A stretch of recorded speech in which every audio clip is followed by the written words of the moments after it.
Hola, hola, hola. Welcome back to the Village Princess channel. My name is Ira Manis Basic and I'll be your host for the duration of the time that you'll be on this channel. I have a story time for you and I hope you do enjoy. Don't forget to like, subscribe and comment, and please share my stories. Today I'm an overachiever academically and professionally, but my personal life, my relationships, they're completely disaster. I was brought up by a single mother. It was me and my brother, but we both had our individual fathers. We have a wonderful, deep, close bond, especially because none of us growing up had a father figure in our lives.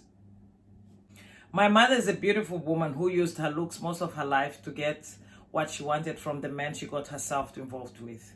But unfortunately, I don't think she was that clever or intelligent.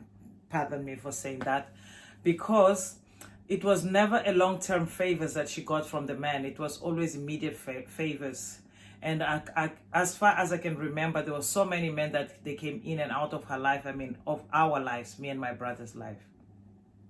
She had me at the age of 17 and my brother at the age of 21. She ended up marrying my brother's father, but their marriage only lasted for 2 years because they were both young and inconsequent. They were still partying a lot, using drugs, sleeping around with different partners, and they were fighting all the time. And they immediately separated. But that happening, I found myself looking after my brother from a very young age. I would cook for him, clean, prepare his clothes for school, help him with homework because my mother was nowhere to be seen, or if she was around, she would be entertaining some guy in her room or drinking alcohol in the house and smoking drugs in front of us. We would move house a lot, and sometimes we'd move in the middle of the night, running away from the people that my mother owed money to an area far, far away from the school that I'll be attending at that point. That was really upsetting for me, but there was nothing I could do. One day, early morning, I'm getting ready to go to school. There was this big bang at the door. These people, they were screaming, shouting, they wanted their money because my mother was not paying the money she owed them. I believe it was for drugs and cigarettes. And they were threatening to break down the door so that they could collect the TV and other household items. It was so scary. My mother asked me and my brother to stay quiet, not say anything, not use the toilet, the bathroom, nothing until those people leave. But this day, these people, they were so persistent. They were not going anywhere. We only managed to open the door after lunchtime, much late after lunchtime, because these people, they just wanted their money. Of course, another day of missed school for me. After this episode, my mother promised that things were going to change. Unfortunately for her, the neighbors had reported her to the authorities for child neglect. We were appointed a social worker who would come in to check on us. And when the social worker interviewed us, I lied to protect our mother. Our life was very chaotic, but this was the only life I knew, or we knew. And we did not want to do anything to get them taking away from us, away from our mother. Of course, our mother prepared us what to say in case those people come to take us away from her. She was aware She was aware because the neighbors had warned her in case she did not change her ways, they would report her and they would get her children away from her. The neighbors warned her that they would be reporting her if she did not change her ways. Loud music, people in and out of the house late hours of the night, especially during the week when she's supposed to protect us because the next day we have to go to school.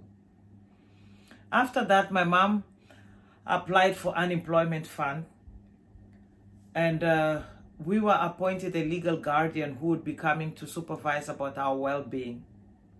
She started spending more time at home, less parties, less people around in and out of the house. It was more our mother cleaning, looking after the house, looking after our clothes and everything. But she got so depressed. We'd go to school, she would be in bed, and we'd come back from school, she would still be in bed, very depressed. And of course, again, it was me looking after the house, looking after my brother and my mother at this point. I'll be cooking for the whole family.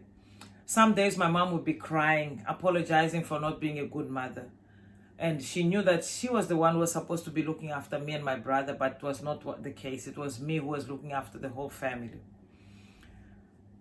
Days, months, years passed, nothing changed. Depression and anxiety has taken over our beautiful mother. She didn't care about her appearance, but somehow at some point she put herself together. Got herself together, got a job in an office. It was nothing fancy, but it was a motivation for her to get herself out of bed, make herself pretty, and get out of the house for something productive. Slowly, we got our mother back. She was so beautiful and attractive. Men started taking notice of her. And of course, she knew how to get them where she wanted. Friends with benefits. This time, she was more grown, more mature. She knew what type of benefits to get from them. We got so many gifts from my mother's friends. When I was 13, my mother brought a guy home called Mr. T. He was the long-lasting relationship she ever had, or we ever had through my mother as a father figure. He was so dedicated to me and my brother. He would drive us to school, to sports activities, and take us to the cinema, to the park, everything. He was really a father that we never had before. But unfortunately, Mr. T, a few years later, he got a job to work for the International Red Cross, and he had to go to a different country. And this made that we did not have him present, but he kept in touch with us. And until today, I still love him. He actually, if I speak of a father, I refer to Mr. T, even though I only met him when I was 13. He came to visit a few times, but their relationship did not resist because my mother did not want to have a long-distance relationship. They had a conversation and an amicable breakup. They break off the relationship in an amicable terms. Ooh, English is failing me. In case you wonder what happened to me, I became a lawyer. I'm a partner at the firm where I work at and a board of director. I had a couple of relationships, but my relationships they don't last because my priority is work. Work, work, work, work. I don't want to ever lack anything that money can buy because I know what it is to go without based on the way I grew up. My dream is to have a wife and children one day, but to be honest, only the universe knows when that day will be because so far my priority is the same. Work, work, work. At this moment, I'm single and ready to mingle. Thank you for watching my story. My name is Ira Manyespesik, the village princess, and I'm looking forward to seeing you on my next video. But before you go, don't forget to like, subscribe, and comment because I love to see your comments. Share the stories.